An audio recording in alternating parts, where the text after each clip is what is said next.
Good afternoon. Good afternoon. Good afternoon. We are here, and once again, it is our great pleasure to be in your reality. Just for the record, we'd like to start off by thanking all of you from Europe and Ireland and wherever you've come from various corners of the galaxy as well, to gather together here in the Oceanside Resort, Malahide, in the Grand Hotel, perfect name for a perfect location, just outside of Dublin, Ireland. And we are fully intending to raise the vibration, to explain things to you, but to deliver energy to you so that you have a larger understanding of reality. Certainly to fulfill the title of the weekend, exploring or gaining and going to new levels of consciousness. That is a given. And most important, that we inspire you to elevate and improve the human experience. And that human experience will be elevated and improved through your own personal life by the decisions that you make, the things that you decide to do, and the things that you will improve upon, and the things that you do that are not great for you, that you will graciously lay aside. So, a little bit of background. The year is 2015, and the date is the weekend of the summer solstice. A magnificent time of year in the Northern Hemisphere. You are 1 day, 2 days shy from the longest day of the year. The sun moving far north, coming to the Tropic of Cancer, and creating a great disbursement of light. It affects your biology on a very deep level. And when you live in the Northern Hemisphere, the peak of light tends to activate the neural pathways, the cells of all life, of the plants, the animals, and of course you are within the animal kingdom, you are creatures as well. So you reach an excitement point. The cells within your body are very excited by the solar activity, and it is absolute perfect time to receive data and to get the bigger picture of who you are and why you are here. These are very important times.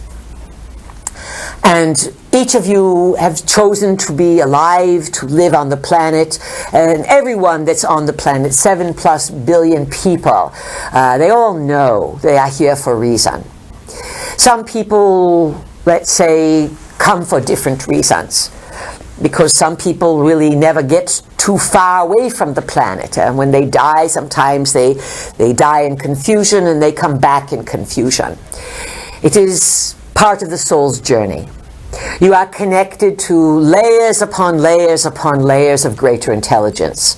You are connected to, as our vehicle said, the Anunnaki, not simply by bloodline or by genetic engineering, but you are multidimensional creatures, meaning that you have many versions of you.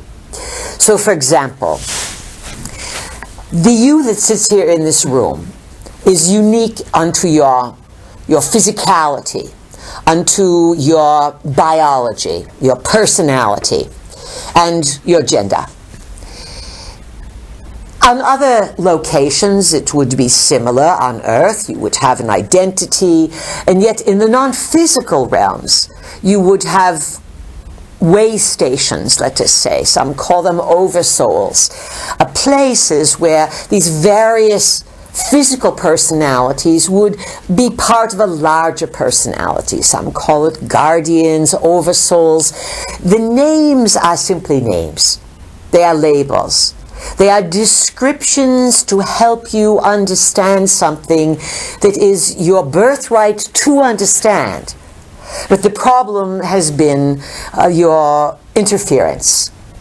The genetic engineering that has happened to humans on the planet, And then today, living in the 21st century, the ubiquitous, that means spread everywhere, like smooth peanut butter, not lumpy, spread smoothly everywhere across the board. The ubiquitous use of devices and things in the air that destroying your cognitive abilities, designed to confuse you, to distract you, and to quite clearly entertain you into the grave. Obviously, all of this is occurring for good reason. Good reason happens to be that in the biggest stories of the cosmos, it is well known that various junctures in time undergo rapid stages of evolution. And much of this has to do with the transmissions of energies that can be sent from places far, far, far from where you are now. And just to give an example, our vehicle was speaking to you about one of the Mayan calendars, the one that is called the long count calendar. And this long count calendar was designed by the Mayans 2,000 years ago or some such. But instead of starting the calendar in their then now, they started the calendar, this 5,125-year Mayan calendar, they started it around 3114, 3116, something like this, BC. And then allegedly it ended on December 21st, 2012.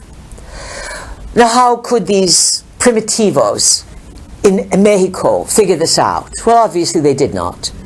Obviously, forces of intelligence such as we and all kinds of other beings have long been speaking through and to people on your planet. Remember this. This is so important. The European continent has been peppered with oracular centers. You have Cumae in Italy. You have Delphi in Greece. You have Siwa in Egypt. These are examples of locations where people would visit and where oracles would stay and messages were delivered. Today, messages are being delivered all over the planet from all kinds of beings, and it's a wide open game. And the Mayans were told to build a calendar to point to this particular era. And in their calendar, they pointed out that everything would start to heat up and really, really change in the year called 1987. And it was said that in August of 1987, that was the starting date, around August, what was it, 18, 19, 20, somewhere in that vicinity, where the countdown would begin the last 25 years of this 5,125-year cycle. So, think in your brains, where was I in 1987? Some perhaps were not born. They were figuring it out. Wow, something's going on the planet. I'm coming on down. And I'm going to see if I can get these two people who I qualify for to be my parents to have sex when I want them to, so that then I will be born these months later and I will qualify for this particular imprint, and then I'm coming in and I'm going to be here for this big, big, big, big, big planetary change. You come in, you forget why you came. It sounds familiar, yes? Some of you planned far in advance, some planned recently. So think about, where were you in 1987 and what has happened to you since then? Everything has gone faster and faster. You've had an introduction of incredible new technology. Most of that technology was delivered to humans by ETs, some of it by idea, some of it by dream, some of it by inspiration, and some of it to select members of the planet in the secret globalist family by being directly delivered, directly saying, implement these technologies on the planet so that we can track your people. Most of the technologies that are out there today are tracking devices. Your TVs can watch you. If you have a flat screen TV in your home, you are being watched. Most likely. Or the capability is there. Cell phones, even when they're off, someone, if they want to, inside the governments and the agencies, can turn them on and listen to everything you're doing. There's not a thing that you do on the internet that is not statistically studied. Not just for you as an individual, of course all those records are kept, but also to see who is awakening. What are the numbers? What are the large statistics of what is happening? And there is no doubt about it, folks. When the Mayans were told by their gods, who would be the Anunnakis in disguise, when they were given galactic astrology, when they could time a calendar to end, when the sun, the solar orb, was in direct alignment, in opposition, conjunction, in alignment with the galactic center, no Mayans figured that out. They were given that data, as has been the story of the planet. You are in constant interdimensional, multidimensional communications. If more of your DNA was activated or switched on, and if more of your cranial capacity was in operation, you would be receivers of great amount of data. You would be more Anunnaki-like. You would be using the biology, and then you would augment it simply with technology for other reasons. Today, your biology is shut down, and so you think technology informs you, when in actuality it confuses you, and for the young people, it ruins their thinking processes. All right, that's out of the way. You understand that. Within all of that, the game is still on. We and many, many other beings have a deep investment for our own reasons in supporting your leaps in consciousness, in supporting you to go quickly but safely and somewhat slowly from your point of view to new levels of understanding the bigger picture of reality. And being able to switch on inside and tune in to use your body as your own cosmic radio, to get your own sources. This does not mean that you are going to start channeling per se. It means that if you wonder about something and you want it, you'll be able to use your biology to get ideas, to figure things out. This is encoded within you. Our vehicle explained to you a little bit of the Anunnaki story, the Sumerian text, the cuneiform, the tablets, all of this. The records are there. They're in stone. They are etched on clay tablets. They are there. But they are what the visitors want you to believe. And these visitors can be tricky because they are trapped in their own illusions. You have heard the expression, as above, so below. We guarantee you that the confusion that is going on the planet is filtered down from the confusion that's happening among overlords in the heavens. They are fighting. There have been fights using earthbound people and tricking them and taking them into space programs that are thousands of years in advance of the science that they are teaching in 5th grade, or even high school or college physics. You are being educated, your young people, with disinformation that is so antiquated, it's been old for a long, long time. And this is creating a lot of unrest, a lot of confusion, because, as our vehicle was explaining to you, there are parts within your biological being that have integrity, that want to know the truth, and that do know the truth. But the mind, the conscious mind, wants to battle with that. It doesn't understand always what's being birthed inside. And what's being birthed inside, quite simply, is something we call Enki's gift. Enki, the first son, but not the ruler of the planet, but the one with more compassion. He and his sister, she was originally called Ninma, and then she became Mami, and then she became Nin Hersog, Lady of the Mountain. But Mummy, the original Mummy, she was an Anunnaki, a half-sister of Enlil and Enki, and both of these brothers had children with her. So there you are going to get a large incestuous type of situation. Ninmah was the chief medical officer, and it was under her tutelage with Enki that all manner of biological experimentation was taking place, and these two had more compassion. Yes, they wanted to fulfill a job, but they also had compassion for what they created, and they understand that they are their creations. And within their creations, perhaps maybe 100,000 years ago or some such, they began to tweak things. And the interesting thing about your biology is that these Anunnakis, who are, let's say, premier biologists, they can tweak you from afar. They can tweak you in this moment by sending frequencies that can alter your DNA to open things up.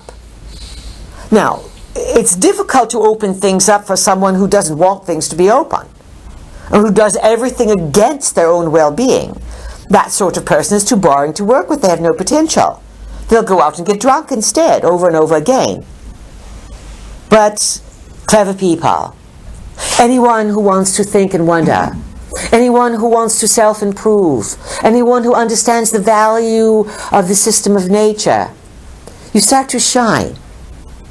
And you each glow a little bit. Those who are capable can look on Earth and see who has greater potential than others.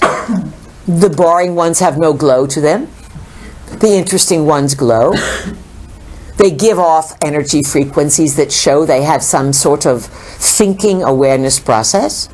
Then you start attracting others who will work with you.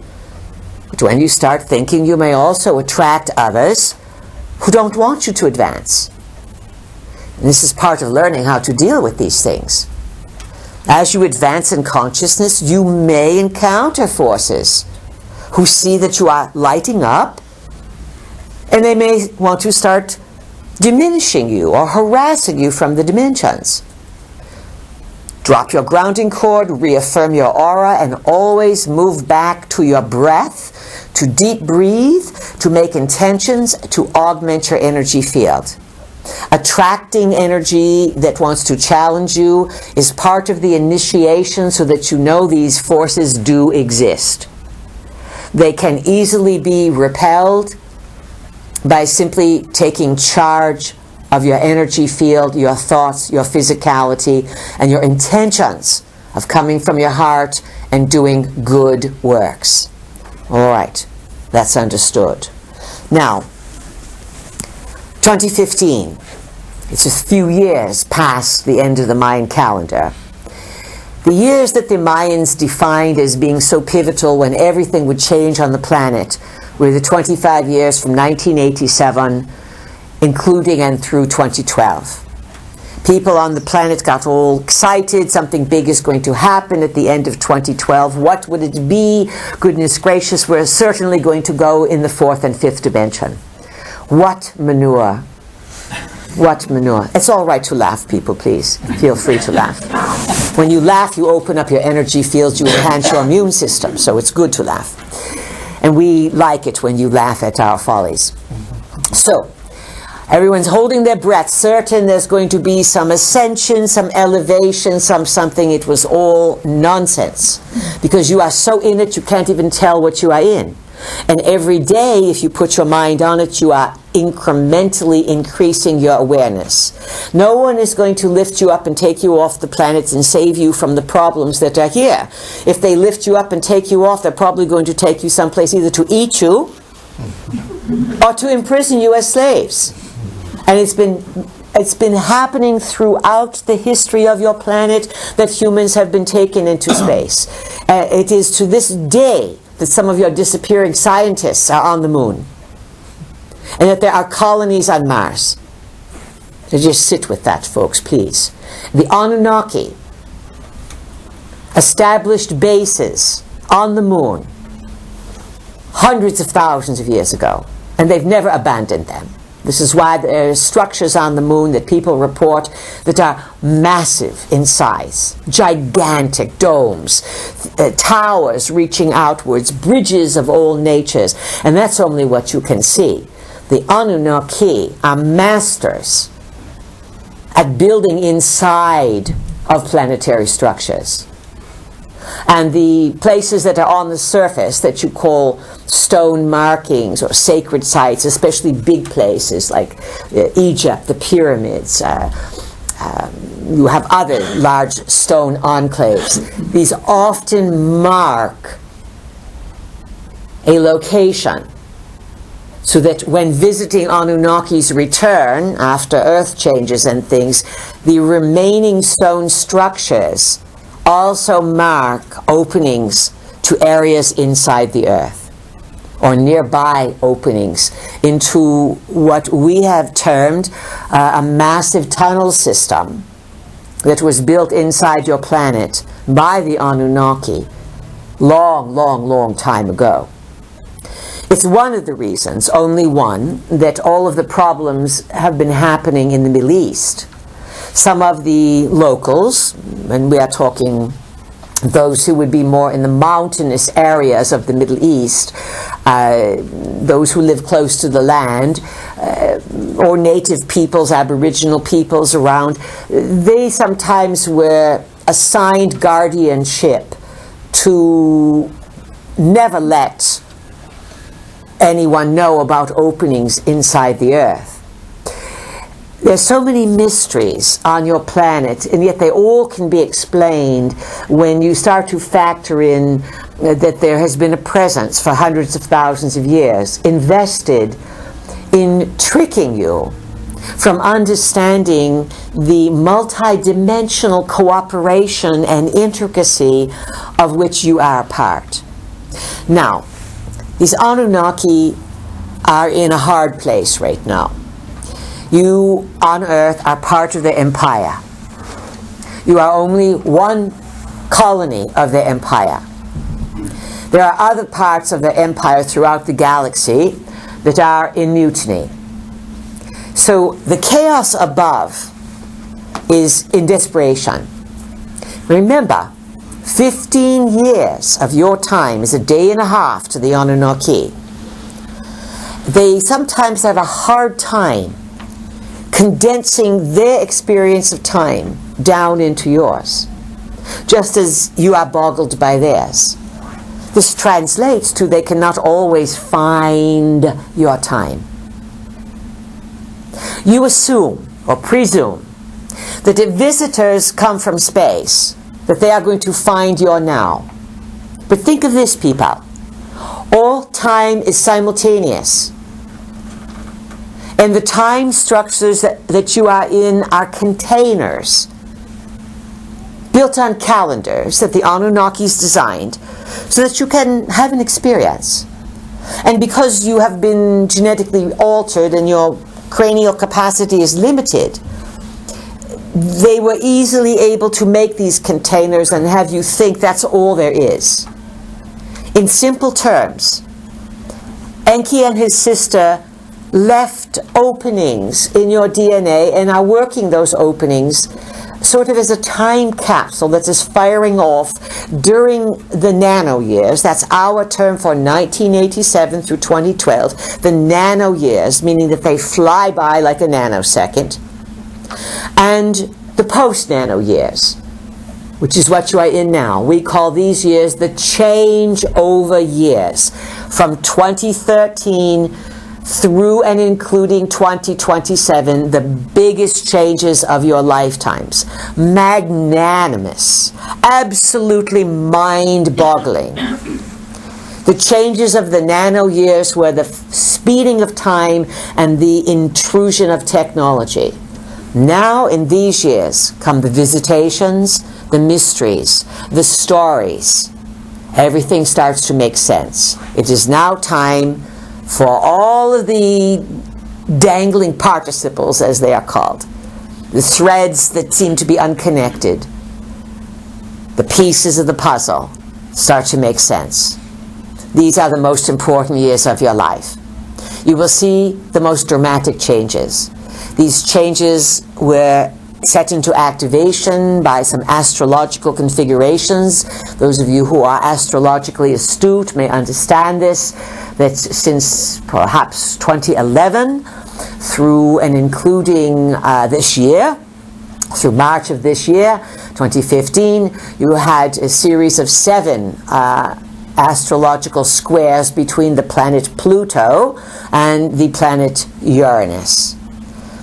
These effects, since 2011, have been breaking down and dismantling the planetary systems that are working against people.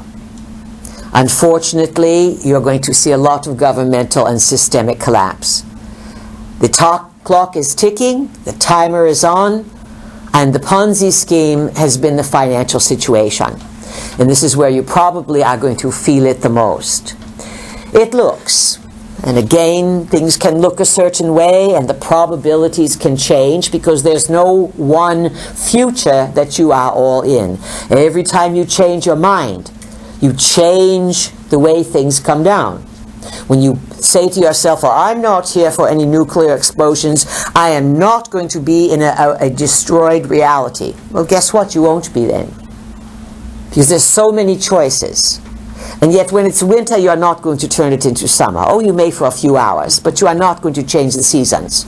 But you certainly can change how and where you experience many aspects of your future. So, for example, if an economic collapse occurs, which really looks likely because all over the globe there's a lot of scuttlebutt. The Ponzi scheme has been, you've been trading pieces of paper, they're worth nothing. They used to be worth something, but now they are worth nothing because someone in the back room keeps rolling out more and they're backed not by any kind of precious gold. There's nothing valuable to back them. And your currency could be backed by diamonds, emeralds, anything. Anything it is great value could be kept in one place and then papers distributed, but that's not how it is. Now remember, any financial system knows that it's going to be the most powerful system if it is backed by gold.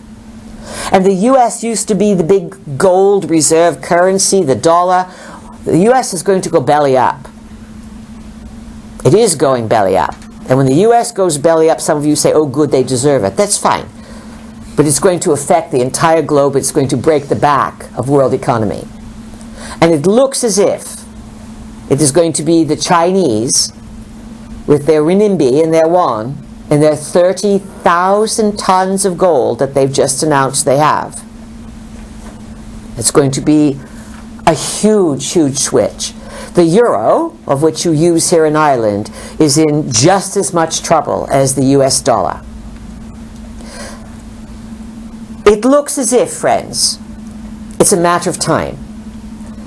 Because there are some things you can change. But when something is worthless, it's not going to be propped up forever. So we are giving you a big heads up. There are strong indications that the next economic collapse is probably sooner rather than later. And it's being put off because when these collapses occur, they don't suddenly catch everyone by surprise. They are planned. Because insiders pass the word and they say, oh, time to get out. We're giving you 2 months. Sell your stocks. Buy up precious metals. Put your houses on the market. Get top dollar because there's going to be a crash coming, and when it comes, it's going to make the crash of 2008 look like it was a preschool bow-tying party. We are giving you heads up that things that start to occur could really set things into motion. It's going to be interesting, very interesting. Do not invest in fear, and certainly do not lead with ignorance. Lead with intelligence, and do not be afraid of what you know. And do not let those in ignorance dominate your mind. If someone insists on being uninformed and ignorant, let them go. Spend some time with them, but do not waste this precious lifetime, dear friends. in arguing with those who refuse to grow. Seek out greater understanding and seek out good times. You think, why? How could I have a good time if all these things are happening around the world? When you get together and you walk by the seashore, when you visit the old stone sites, when you pack up a picnic, when you get together in the pub and you cheer and you toast to activating the DNA, this is you taking charge of your lives. And whether you are going to change the planet, that may be in question, but you are certainly going to enhance your soul's experience for why you have come here. And as our vehicle explained to you, you change your life. You cannot help but changing and influencing the lives of those around you. All right, that's our opening introduction. We're going to open it to questions, and we know that you have plenty. Again, we're going to ask you to speak loud and clear. If we have to ask you more than a few times, we will move on, even though you may have a good question. So, let's start. Who would like to start off? And we'll give it to Jackie first because she has brought us here to Ireland. And you can pass if you want to. But Jackie, would you like to ask the first question to get the ball rolling? I would, but firstly I'd like to say a huge thank you to you and Barbara for being here with us in Ireland. Oh, it's our great, great pleasure. We plan on doing the pubs and all these things here. Our favorite drink, just so you know, is not pint. We are not pint drinkers. We drink the drink of the stars, and that is called champagne. All right, so go ahead, Jackie. My question is around the challenges that we're currently facing. The challenges, yes. And can you speak about how they are linked to ancient times? How they are linked to ancient times. Well, as our vehicle was explaining to you, the ancient times are not so ancient. And cycles occur, just as you have the seasonal cycles, and the daily cycles, the yearly cycles. The visitors from long ago, they are still alive. And they have unfinished business here. And they have karma. Now, people hear the word karma and they think, oh, I must have done something wrong. It's not necessarily that.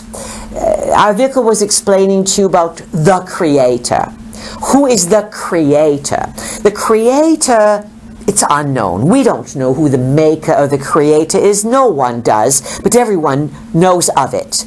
It's not a man, it's not a woman, it's not a location in another galaxy. It's not found in a black hole, it's not found anywhere, yet it is everywhere. It is a presence of intelligence that is in everything. And if you were switched on, you could go down to the seaside and pick up a pinch of sand and hold that sand and say, "Sand, tell me the story." And the sand would know the story because the sand is part of the Creator. So understand this, that you are part of the Creator, the Anunnaki are part of the Creator, and you may say then, well, why did that Creator let those Anunnakis do these bad things and mess us up? Or why does the Creator let these globalists poison us with chemtrails and GMOs and Wi-Fi and all of this? The Creator is allowing. The Creator is curious. The Creator is in all things, good and evil. And the Creator knows that what is put out is going to come back. You come up with this term called karma. It simply is a definition of how energy is used. So now, from knowing the Anunnaki story, they came here, they got gold, and they decided to build some humans, and they were not nice to them, and then one of the gods says, too bad if they die in the flood, don't warn them, let's just harass them, use them. This is not good karma. And of course, that sort of misuse of the Creator's energy is the problems that the Anunnakis have. It's sort of now blowback has come back to them. You know, sometimes on Earth you see someone do something and you shake your head. You say, well, what goes around comes around. It's going to come back. Or you see someone on the highway, they cut you off and they are a rude driver. Our vehicle says, ticket. She knows if she points and says ticket that someone's going to give that person a ticket. Use that technique as well, please. It's powerful. Oh yes, of course, you have the power. This is a little wand, the finger, you know. No, the finger is definitely a wand. So you don't want to point it at someone to lecture them. But if someone does something out of harmony, then you can say, ticket. Or you can look at a world leader and say, karma now. You understand the power we are talking about? It's not being violent, it's simply calling it for as it is. So, challenges and how it's connected to ancient times. These Anunnaki are into it past their eyeballs, because what they have set into motion is coming back on them in such confusion. You are feeling it on Earth. The world leaders are all out of integrity. You haven't had a good person in charge in a long, long, long time. The people that are in charge of your world are corrupted by either monies or sexuality. Money corruption's all right. But nobody makes a big deal about someone if they've stolen billions of dollars. So they're not highly blackmailable. But sexual indiscretions, sexual secrets, sexual deviations, someone putting on the tap dance on Sunday, but Sunday night working with the cult underground, highly desirable for a world leader. Why? Because then that person has to do what they are told. And every powerful person on the planet is answering to someone above them, either a physical or a non-physical. This is the nature of how this is. Who is it? It's all manner of connections, all manners. In Europe, you have the Rothschilds. They've long been Red Shields. They've long been connected to the occult and receiving data through the dimensions, and they will do anything to have power. Wars, money, drugs, chemies, pharmaceuticals. It's all about money and corruption and rulership. All this is coming to a conclusion. This is how ancient times, the karma of ancient times, is all winding itself down. On the other hand, you have handfuls. That's not exactly the right term, but you have a lesser number of people on the planet who are being given inspiration and solutions. Some of these solutions are new ways to heal cancer, new ways to understand the body, new ways to switch on, new ways to reduce pollution, more effective ways to grow food, ways to reduce to eliminate radiation. You have this control of chaos, and then you have this rising of good people, of good intention, who see. Maybe don't always understand completely, but they see and they're being helped, so that all of humankind, or those interested, their experience can be elevated. So our main message is, please do not despair, and understand that what's happening from long ago is all unfolding now. By 2027, the end of the changeover years, there will be many less people on the planet. And the people that are here are going to have their eyes opened wide. And more than likely, in the next few years, or even sooner, someone, perhaps the Pope, because he is their likely candidate. You notice how humbly he dresses compared to his predecessor? Notice that he's a Jesuit. The Jesuits have always been at war with the Catholic Church. The Catholic Church has never allowed the Jesuits to gain any power, but the Jesuits are the ones who have the big observatories and telescopes, and they watch the heavens. Now, why would those in the Catholic Church be watching the heavens? They are looking for the return of the Anunnaki. And it looks as if it's either going to happen or they're going to stage an event, and this Pope has been put into position to eventually win the trust of humans, and he has the most to gain, the least to lose, to make the announcement that some sort of return of God is imminent. Remember this. And he's going to go before the U.S. Congress, and he's going to speak before the UN. Historical precedents all thrown out the window. And he's going to do this at the end of September. And many people are pointing to the month of September as being a time of opening many, many, many changes on the planet. This is why it is essential that we came here to Ireland, a gracious host country that welcomes people from all over Europe to come and hear the story and to come to give you some idea, perhaps to piece things together so that you will feel more stable. Remember, each of you wanted to be alive now, and you are guided and your soul is stronger than you think. Keep your wits about you and you will do well. All right, so let's move into more questions. Who would like to ask? Loud and clear. Tanya. That's a mousy voice. Over here, who has a question?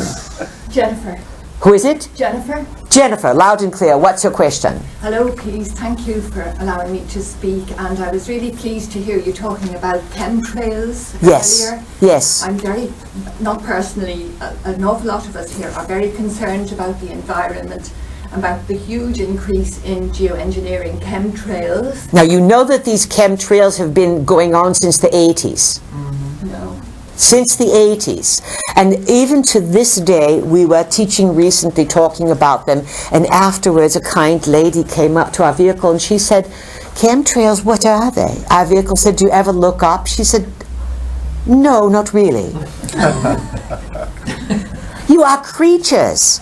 You need to be looking at the ground and up at the sky all the time. So this is how they've been able to pull it off. Television. People stare straight ahead. So this is why people don't see it.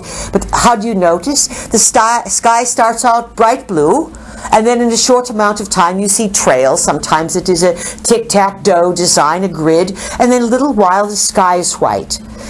Two things happen. It blocks out the sun, and the sun is constantly sending you data because data it rides the light frequencies. And the sun is an intelligent communication device. And so the sunlight actually sends you data and updates you constantly on your intelligence.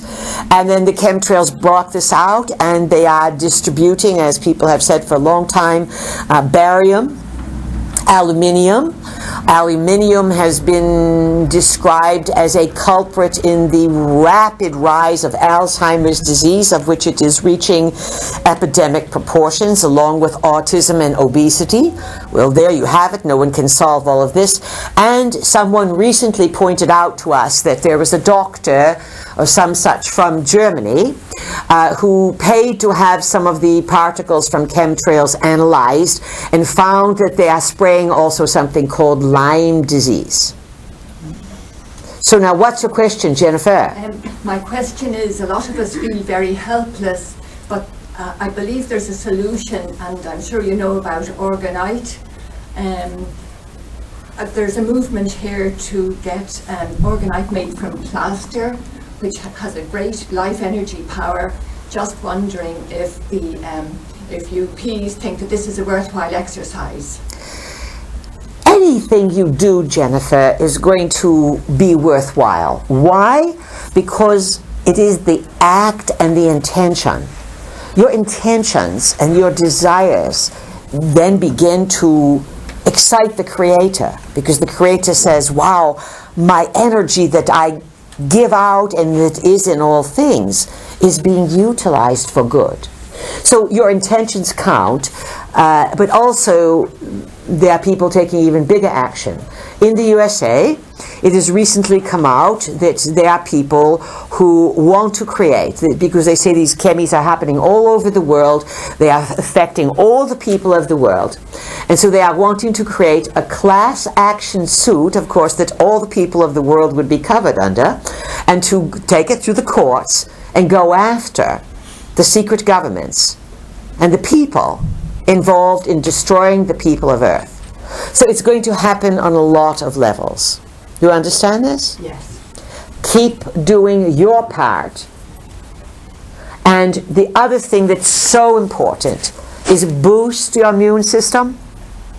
The people that despair the most, the people who have the most problems, the people who live from day to day in poverty, have the weakest immune systems.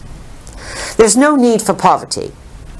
But if you are convinced that you are poor, then you're going to be poor. If you are convinced that perhaps you can improve and that you can attract more abundance into your life, then do so.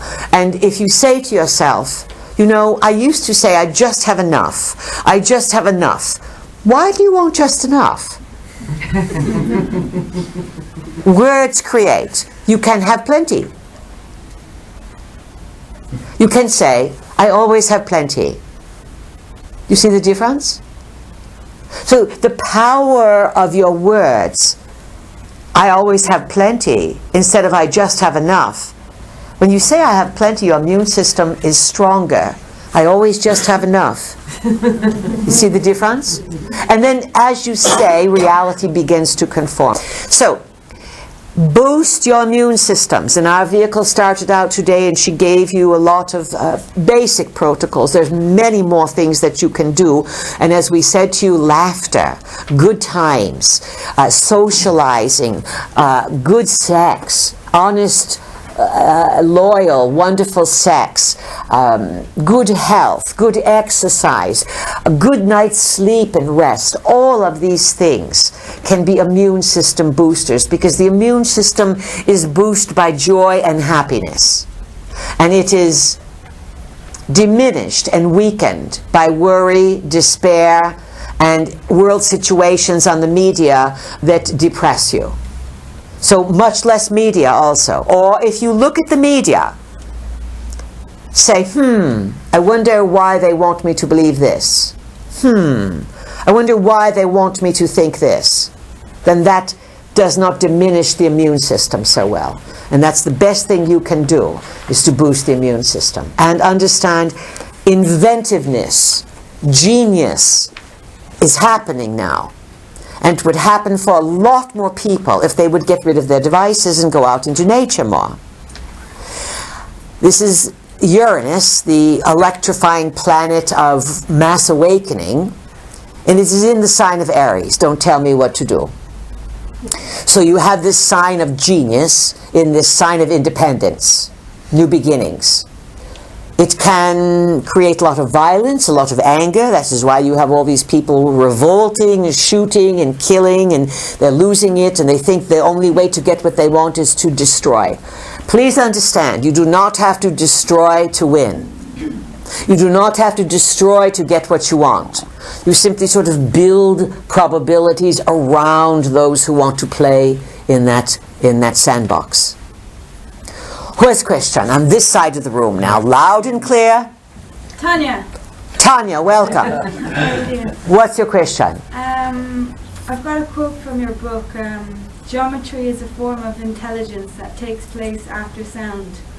Don't quote the book. Talk to us, please. Can you explain that fully, and how can we use the knowledge about the relationship between sound and geometry to empower our lives? Well, if you understand geometry, you can understand the dynamics of building. And building comes out of having a system of weights and measures and numbers, all of which the Anunnaki delivered to the planet. You have heard of perhaps Hermes, or Thoth. These two beings are one and the same, and they really are another name for an Anunnaki son of Enki. This is the side of the room that was Enki's family, and this is the side that was Enlil's family. Enki had a son that he named Ningishzida. That is Nin, then Gish, like Gilgamesh, but Gish, Gishz, Zidda. Ningishzida. He was also known as the winged serpent, beloved son of Enki, Thoth Hermes, genius extraordinaire. He builds the systems of weights and measures, builds the calendars, the time, so that civilization can develop on Earth. Many things on Earth, well, look at your buildings. You cannot have architecture if you don't understand angles. And that is geometry. And there's a lot that happens between the angles. If you go to perhaps a igloo or a dome, it's very different than in a rectangular or square building. So sound is a way of power. And here's an interesting exercise for you. We gave it to people from long ago. Oh, not so long ago, a few years ago. We said, Anu is the chief god in heaven. He's the one that Enlil and Enki and everyone answer to, Anu. And his name is everywhere. Everywhere, and you say his name all the time. And even people speaking other languages have his name in their language. And it is the A-N, and sometimes it is backwards, it is N-A. Some of you might right this moment look to see if you have A-N or N-A or A-N-U in your name. We gave people an assignment, and we said, we want you to come up with 22 words that have an or anu within it. And as you start looking for these words, I found this one and this one and this one, especially in the English language. January, there you have it, A-N-U. Luna, there you have it backwards. And you start understanding that as you say these words with Anu's name in them, you are constantly energizing the presence of this being, because these beings gave you language. And then there was the splitting of the languages, as you know from the Tower of Babel situation, where it appears that one of the Anunnaki wanted to overthrow the other Anunnaki and build their own missile site. They said, you think that you own heaven? We're not going to get stuck on Earth. We are Anunnaki too. We are going to build our own missile center. It's going to be our Tower of Babel. We are going to build it in Babylon. I don't care about you, Enlil and Enki and Anu. This is Marduk now. And lo and behold, God said, we can't have this. We can't have this. We can't have everybody building missile sites into the heavens. They'll get up to where we are. There will be too many problems. We own heaven. You have to go through heaven according to our protocols. And we'll set those protocols up in religions, which we will not let you take your rocketry up there.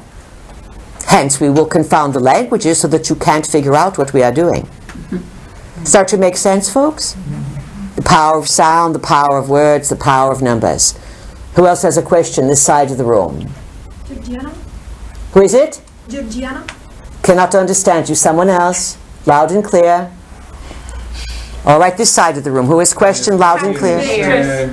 It's Roy here. Who is it? Roy? Roy, yes. Loud and clear. I wish to ask what you consider the best source of information on cosmic and universal laws and laws of creation. The best source? Yes. Aren't we giving you good data?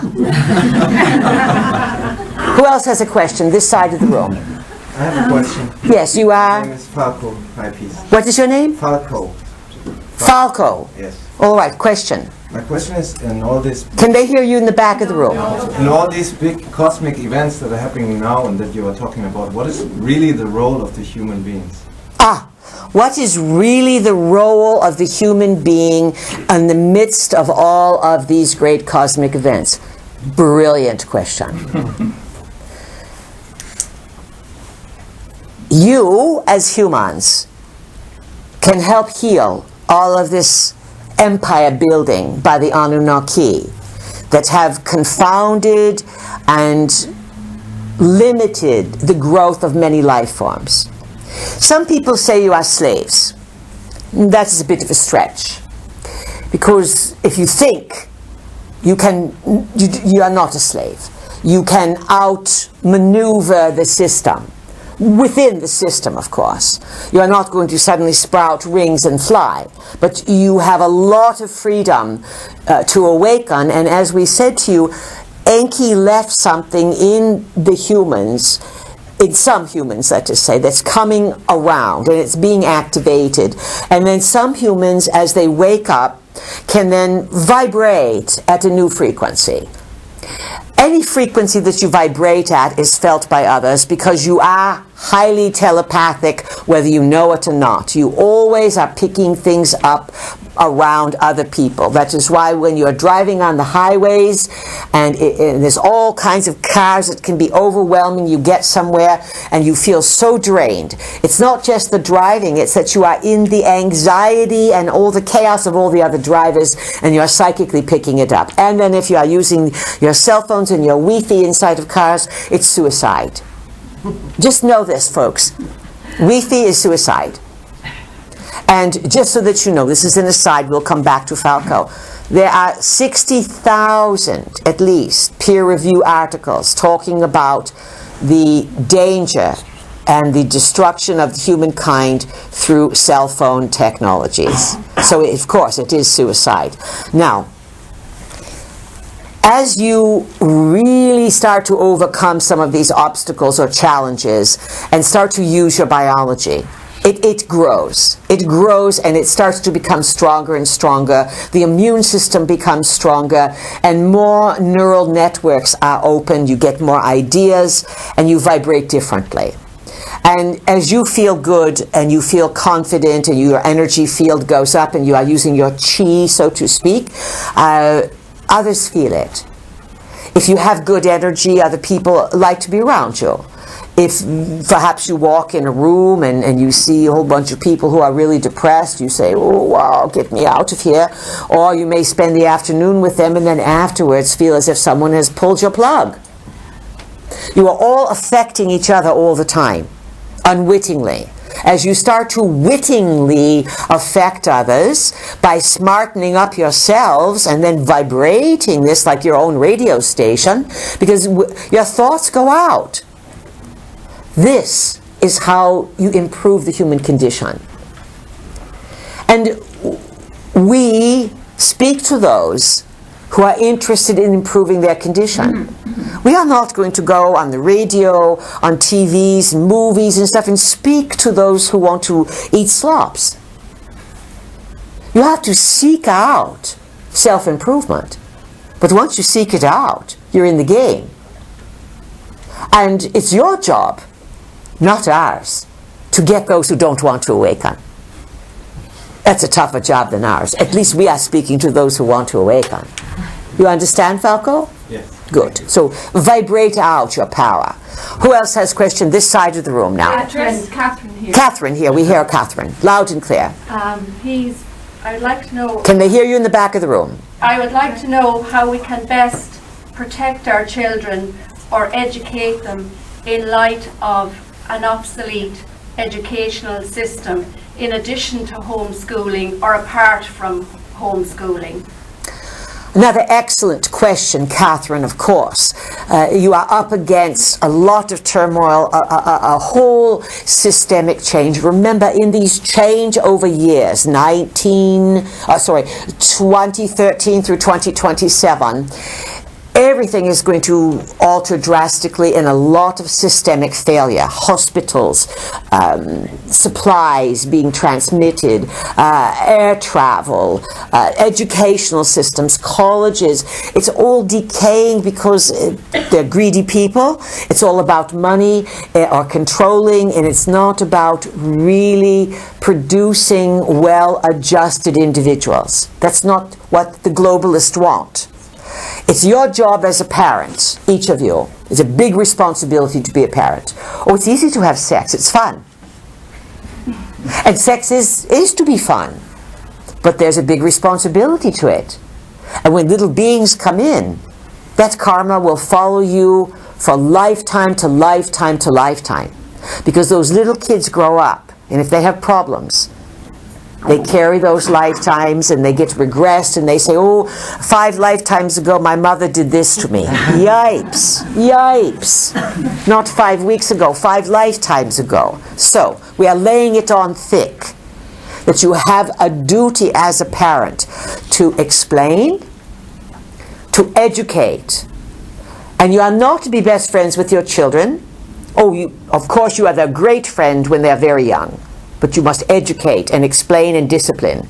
And then if you've done a good job, once they are past 28, their first Saturn return, then you can become good friends with them. Because then it's time for you to zip it and to not dominate too much advice. The parenting days are over. You do not turn to adult until you are 28 years old. When you are a teenager, you are making the worst decisions of your life. 15 years old, you are halfway there. The hormones are crazy. They are raging. Everyone go back to 15 and think of a very bad decision they made. Yikes, right? And how long did you pay for it? Sometimes it's still there. Forgive yourself for being stupid. That's the best thing you can do. And forgive also people who have done bad things to you. It's never worthwhile to carry that resentment around with you. So back to the children, because it weakens your immune system. And you strong immune system, smart being. Now, you must educate them and do not rely on the systems. Homeschooling can be very good. It can be isolating, though. And then there's the will of the children. They don't want to do what you want them to do. So, of course, you're going to have reorganizations of parents now. You must do your very best to hold your children completely and totally responsible for their activities. If the children say, I want to use this cell phone, I don't care what you say. You pay the bills. You have the right. You must start when they are very, very young, and you must lay down the rules kindly, not meanly. And always explain and understand. You don't have to explain completely. Sometimes, no is the answer. You won't understand why anyways. And then you reward them for good work. Simple rewards. Come on, I'm going to take you. We're going to go look at the birds down by the sea. That's a reward. Then maybe we'll go out for an ice cream cone. Only once in a great while. I don't want you eating too much sugar. You understand, Catherine, what we are at? Yes, I understand. What else do you want to ask us? Well, I suppose it's in light of that they can tend to listen to teachers sometimes before they listen to the people that they're with most, their parents. Very well said. And it used to be that the teachers were parents themselves and everyone was on the same page, but the teachers now, a lot of them younger, they may know their history, they may know their math, but they don't understand what's happening on a larger scheme. So it's tough being a parent today. These are the most difficult times for raising children, grandchildren, all of that. And all we can say is do your best. If you are a mother, you have a very, very strong telepathic influence over your child, because that is if you are the birth mother, because the child was with you for those 9 months. Remember, all children are just waiting to be adults for the issues to kick in. Well, this is worthy of a big laugh, because they're so cute, look how cute they are, they're so sweet, but they're going to grow into what they came on the planet for, which are their issues, their unfinished business from many lifetimes. So this is why the more guidance you give your children, and the more rules, and you don't have to explain everything. No can be no. And you can gain respect doing it. So you are up against some difficulty. And again, the school systems are collapsing. So it's confusing for children. Hug them. Cook them a good dinner. Teach them skills. Get them to rake the yard, mow the lawn. Come on, we're going to plant flowers today. I'm going to teach you how to clip the trees here. We're going to get rid of these branches. Take them out into the old-fashioned times and get them doing real things. The more skills your children have, the happier they will be. And we are not talking about football, tap dancing, and horseback riding. We're not talking about trendy lessons. We are talking about mom, dad, grannies, grandpies, aunts and uncles saying, let's go berry picking, and then we're going to go home and make jam. You follow this? Yes. Real practical things. That is a way you will implant your influence. You teach them the things that have been going on here forever that work. You are in physical reality, friends, and you're not going to escape it. You are multidimensional. And if you keep your feet on the ground, your head can go to the stars. But you still are going to live in physical reality. You are going to have to wash yourself, feed yourself, wipe your bums, and create.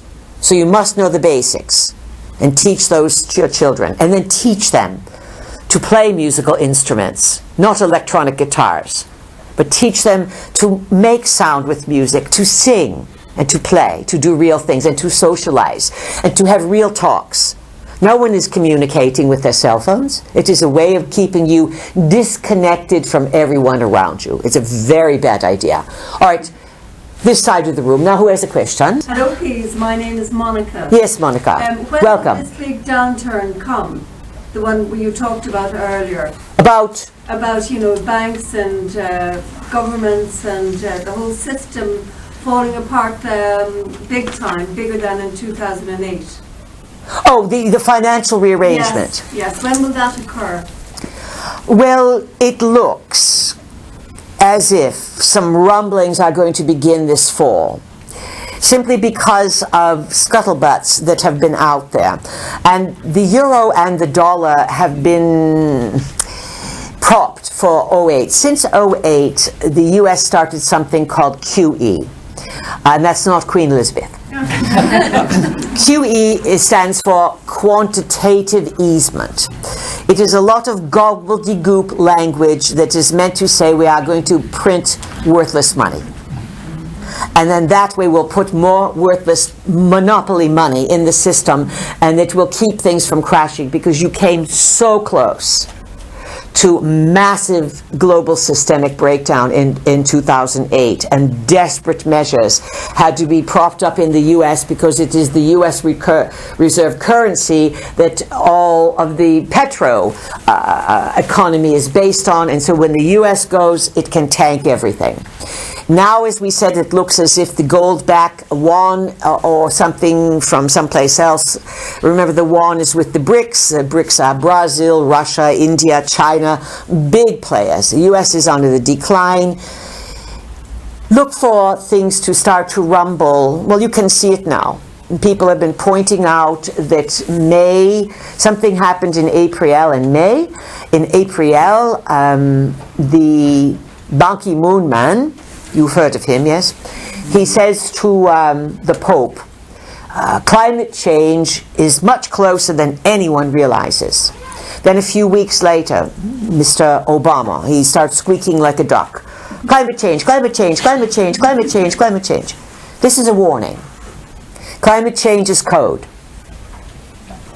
Climate change's code is that it's coming down, and it's code, perhaps, for big things coming from space, perhaps return of Anunnaki.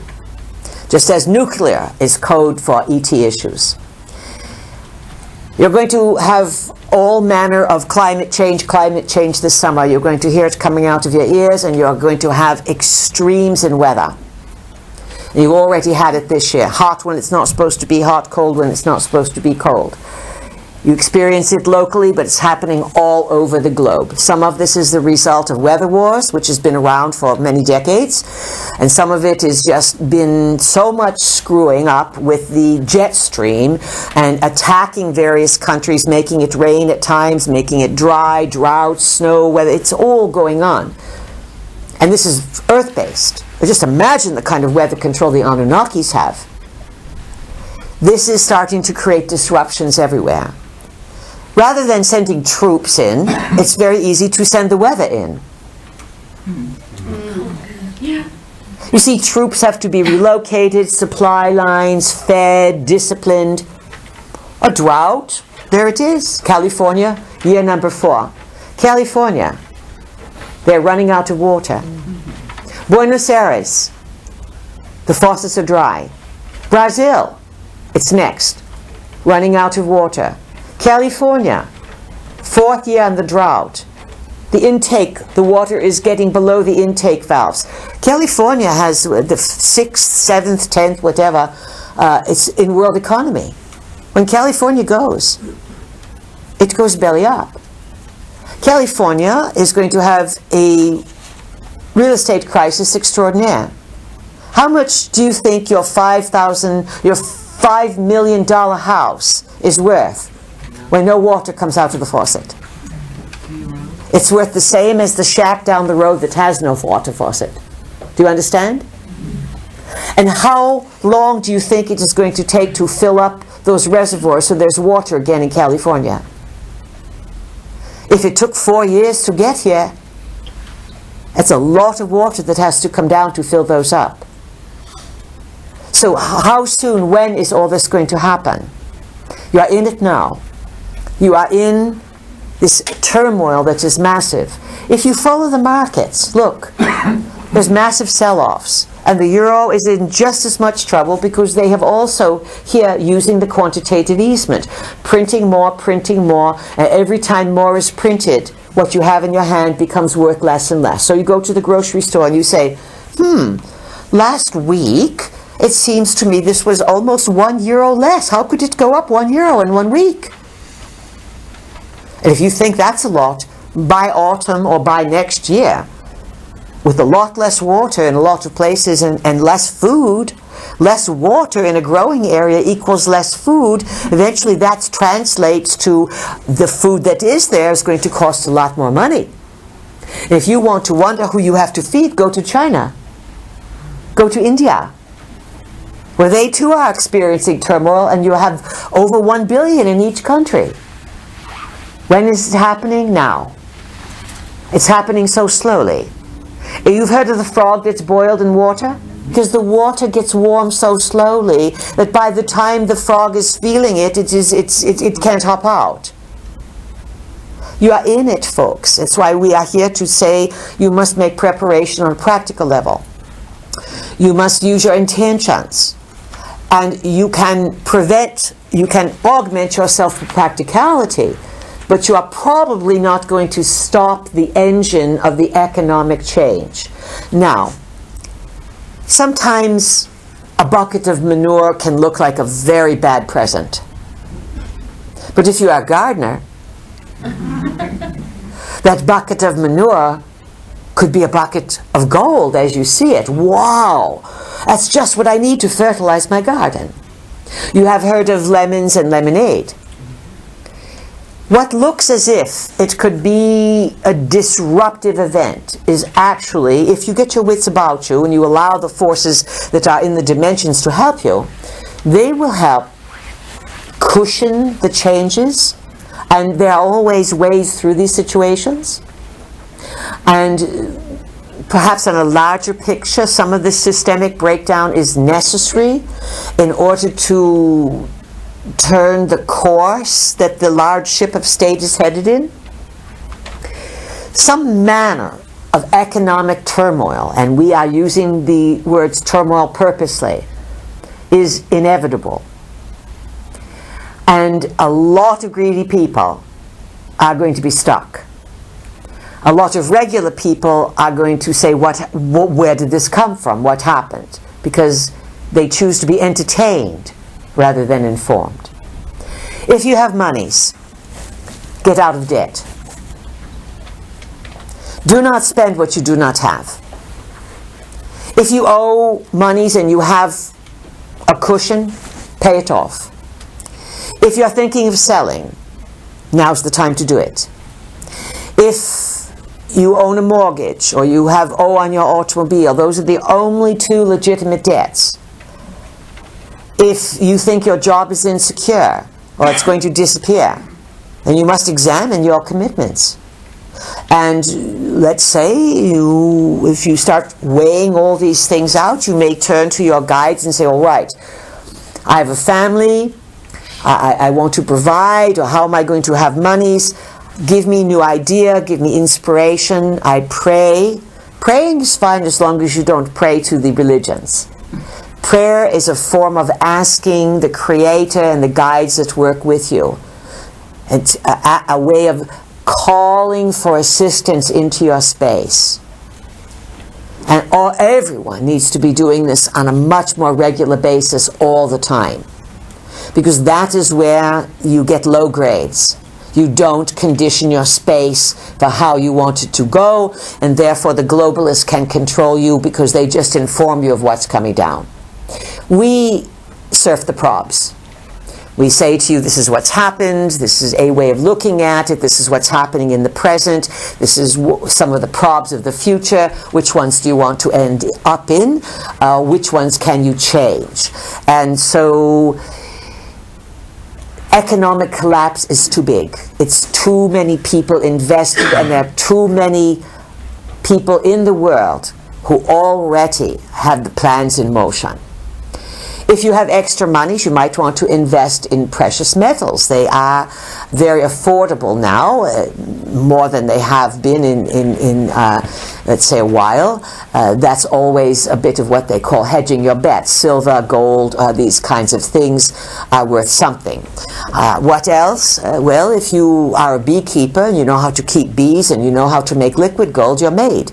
Because everyone's going to want what you have. This is why we say train your children in skills so that they know how to do and trade and barter and make a living.